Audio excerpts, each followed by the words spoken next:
think you can. I am not an academic, and I'm not Jewish. I am from the UK. Was raised Christian. I'm now a relapsed atheist. But I run a company called Organic Video, and I'm here because we have developed some software that enables businesses really to monitor what's going on YouTube, track their own performance, work out what to make. It's a video marketing tool. It's called Showrunner.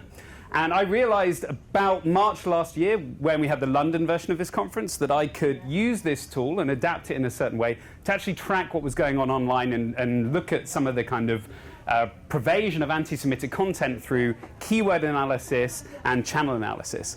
And so this is, for the last year, one thing that I've been doing in my spare time.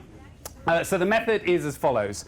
We basically crawl the top 100 results for a given query, and there's 12 different keywords that we've been tracking. We then basically repeat this every month since March 2015. We then store that data in the BigQuery platform, which is owned by Google. We then analyze the sentiment through customized Claude Opus model, where essentially I've trained it, given a series of criteria of what to check for bias, anti-Semitism, conspiracy theories, etc. And then we crunch the numbers at scale. We do this every month, and we've been able to kind of get some insights. So without further ado, here are the insights. These are the keywords that we've been tracking. This was a fairly arbitrary pick. This is just where I thought there would be some interesting things going on. If there's other terms that you would like to see, please let me know, and I will include them. And more broadly, I'm very happy to share this data with anybody who'd like to do further analysis. I'd love to partner with some people if they can do more with it. We are just a private company trying to do this just because we care. So anybody who can support in any way would be great. So let's get into it in terms of YouTube. So YouTube, the most prominent channels across all topics, across the 12 that I've shared. Anybody want to guess what the top channel is in terms of visibility and view counts for all those topics? I did hear it. Al Jazeera. Don't need to explain to this room why that might be a problem. Yeah, 330 videos, 86 million views. Number 2, any guesses? Worse. So here's what Al Jazeera are putting out, pretty generic stuff, but just obvious bias, complete context removal, evasion, all that sort of stuff that we know that they do. Number 2, yeah, worse, TRT World, so owned by Turkey. And they're putting out things like this. So this lovely gentleman is wearing the full Hasidic get-up, and therefore apparently that gives him credibility, saying that actually if we just dissolve the Israeli state, that will actually be the great victory for the redemption of Judaism. And whoever he is, whatever his credentials are, because he's saying this narrative in the right outfit, then he's given prominence and somewhere in America. So there's that. Number 3 is actually Unpacked. Everyone familiar with Unpacked? Great. So this is an Israeli outfit. Noam Weissman, done some cool stuff, nice videos, interesting history, but as we'll see, they're kind of the lone Spartans in this particular challenge. Number 4, the Young Turks, so Cenk Uygur and Ana Kasparian just spouting endless levels of sort of the worst kind of conspiracy theory without really any care for verification. Yeah, that's worrying. And number 5, even worse, Middle East Eye, based out of London, but funded probably by the Qataris, potentially the Iranians, bit questionable. Again, very similar, perhaps more extreme than Al Jazeera, just reframing all conflict in a certain way so as to make Israeli actions appear the kind of crazed actions of a mad, enraged people, empowered by all of the tropes that we know very, very well. And then they'll find anybody such as Ilan Pappé who can kind of present their narrative and give it a kind of Jew-washing gloss, I suppose, might be a good way to frame it.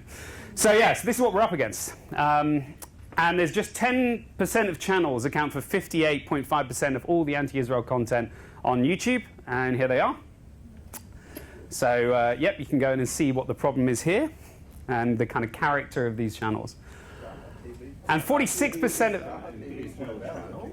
Sorry. TV is a pro-Israel channel, isn't it? Yes, not all anti... which one? Sahar TV. Sahar TV? Yeah. That's a guy who interviews anti-Semites trying to either expose them or to convert them. Okay.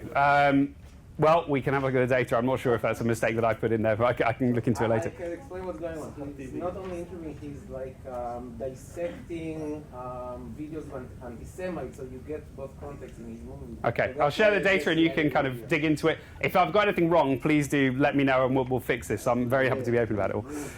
But 46% of all negative viewership comes from state-linked media. This is a war. This is an information war. And the other side's not really turning up to play. So if anybody is from organizations that would like to fix this and want some help, let me know. I'm happy to offer that. The long tail is independent creators. So the chunky first 50% is all the sort of state-backed stuff and more organized media. The long tail is things like this, largely coming out of the United States. So P.F. Young, this is more of a right-wing kind of influencer, just talking about, how the Jews are going to take over America.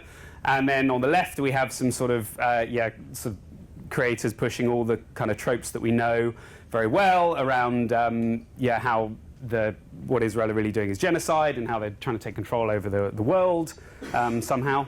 So this is kind of what the long tail looks like. So just a quick deep dive into Zionism, where I think there is the most sort of key battleground is going on at the moment. Videos in the top 500. When we looked at March, this is on YouTube, it was about 69% anti-Zionist, 12% kind of pro, neutral 19. If we look now, basically exactly the same, interestingly. And I think this actually speaks to Google trying to provide some semblance of balance and offer a kind of reasonable selection of options from what's available. The view counts, however, kind of are much, much higher towards the anti-Zionist content. It's shifted a little bit when we look forward, but obviously just the volume of views over that period of time has increased significantly as more people get more interested in this and there's more distribution. So we might be, there's a slight positive in terms of the percentages, but a real negative in terms of the overall volume. And if we look at just, does it contain a specific conspiracy theory? So not just sort of generally anti-Israel, but saying something specifically that might be reasonably conceived of as conspiratorial or just lies. 44% saying yes in March last year. That's gone up to 57%. And what's really happening here is that the channels are coalescing around a specific narrative around Zionism. It's this view that the Mandate Palestine was this wonderful multi-ethnic utopia, and then suddenly all the Jews came in, they've ruined it, and they've created all these terrible situations. The view counts for this are 26% yes, 29% no, so that's something positive. But it's got kind of similar sort of balance there. So we're not seeing a great deal of improvement over time. And obviously that still means that most people viewing content on this topic are getting fed complete fictions, largely pushed out by state-backed media. I don't blame Google particularly for this. If we look at just the search results for Zionism, top results from Unpacked, sort of a borderline kind of reasonably neutral thing in the middle. Second one, just conspiratorial nonsense from TRT. And then if we look further, again, we've got another result from Unpacked. Unpacked's a pretty small entity, but Google are prominently pushing them. Bad Hasbara, which is sort of also a Jewish thing. And then we've got more forbidden history of Zionism, conspiratorial stuff. So Google are kind of trying to offer a semblance of balance here, I think, to their best efforts. But just the volume of content is what they're up against. And the volume of stuff being pushed by other outlets is a real significant challenge. So that's YouTube. What about TikTok? Top follower on TikTok is this guy. He's the most prominent across all the data sets for all the different terms that we tracked. He basically just trolls Israelis, just gets on people familiar with him. I see some nodding heads. I wasn't foreseeing this. It's fairly unpleasant stuff. He's there with Bassem Youssef, who just sort of, going on saying, oh, you kill kids, all the usual stuff. Number 2 is our good old friends at Al Jazeera, pushing out the same stuff they do on YouTube, ostensibly. And number 3 for most prominent is this one, which is an American-based organization, just pushing for sort of the Palestinian return narrative, anti-Israel stuff, just kind of a campaigning organization. So in terms of the spread, similarly for TikTok, videos in the top 100, looking March last year, so it's not 500, it's just the 100, because that's all we can kind of get through the TikTok data. So this is how that spreads out this time, or March last year. Anti-Zionist 47, pro 14, neutral 38. Contains a conspiracy theory, Mostly no, not too bad. But then we look now, and it's changed quite significantly towards the negative. Again, what's happening here is there's a coalescing around a narrative. There's pushing certain kind of specific things. And there's a great deal more conspiratorial content out there, which is a worry. And if you want to see the criteria that we've used in the data, get in touch. I'll share it all with you. So on TikTok, it's this kind of content where we've got this sort of little cutesy animated song. Again, this idea that there was this wonderful utopia of British Mandate Palestine that was then ruined by the Israelis in 1948. And then there's people doing stuff like making their own version of this song or doing their makeup. And then we have just young kids spouting all the sort of abstract nouns, genocide, apartheid, etc. So lots and lots of this going on, just desperately looking for, this kid's American, just looking for validation from their peers. We have this kind of content, again, pushing this sort of narrative that's really anchored around this anti-Zionist perspective. We have stuff like this, which is this guy suggesting that perhaps Sam Altman and Mark Zuckerberg and Larry Page have all successfully made big tech companies because they're Jewish. We have a lot of prominence for Americans, particularly young Americans who are Jewish, who claim, well, I've abandoned Zionism and therefore I'm a good Jew and I've ascended to a level of enlightenment beyond the others. This tends to do very, very well. We have this kind of thing where there is a guy saying, oh, actually, I've become a Zionist, but then it'll be, I've become a Zionist by learning to repeat that Israel's the most moral army in the world and I love to kill children. Charming. And then there's this kind of example, which is an interesting one, which is actually a completely AI-generated rabbi saying, again, this narrative of, oh, well, actually, if only we remove the Jewish state, if only we abandon Zionism, then we will transcend and achieve the greatness and the emancipation of Judaism. This kind of motif keeps coming. Cool. So we're near the end. I will just give you, I'll leave you, this is, interestingly, the most popular video across everything that we tracked on TikTok. 89 million views for this single video. And I think you'll see what's interesting about this. I'm just going to play without sound.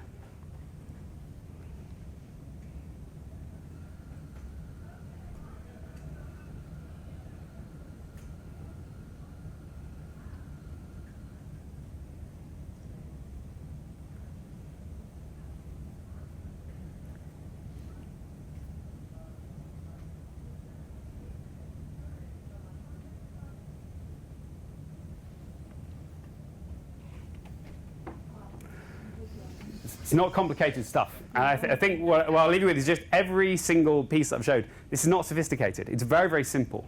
And so there's a question about why do my peers and many of my friends and other people believe this stuff?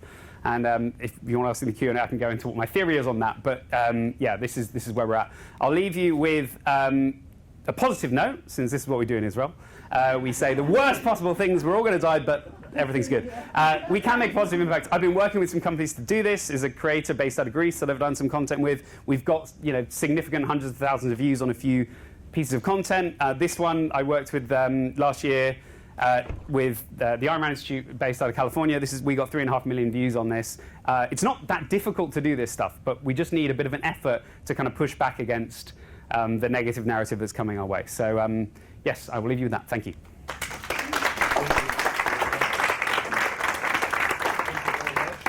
Thank you very much, Philip. This was great.